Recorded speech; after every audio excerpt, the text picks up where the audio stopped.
Hi viewers, welcome to my kitchen. பானுக்காய் madam. நம்ம அரைச்ச அந்த ராகி தோசை மாவுக்கு இந்த மாதிரி எம்மையான ஒரு தக்காளி சட்னி ரொம்ப குயிக்காக செய்யலாம்.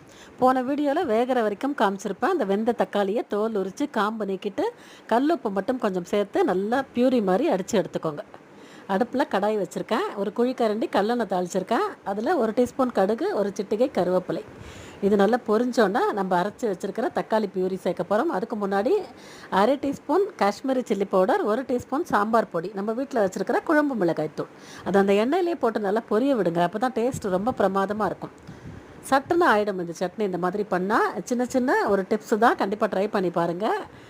நான் சொன்ன மாதிரி ராகி கூட சிவப்பு அவல் சேர்த்து நான் அரைச்ச அந்த மாவை இப்போ தான் ஃபஸ்ட்டு ஊற்றப்பம் ஊற்ற போகிறேன். நாளைக்கு இதே மாவில் இட்லி பண்ண போகிறேன். அதுக்கு வேர்க்கடலை சட்னியும் பண்ண போகிறேன். தொடர்ந்து நம்ம பானுக்காய் மேடம் சேனலை வாட்ச் பண்ணிக்கிட்டே இருங்க. வீடியோ பிடிச்சிருந்தா மறக்காமல் நம்ம சேனலை சப்ஸ்கிரைப் பண்ணிவிடுங்க. தேங்க்ஸ் ஃபார் வாட்சிங்.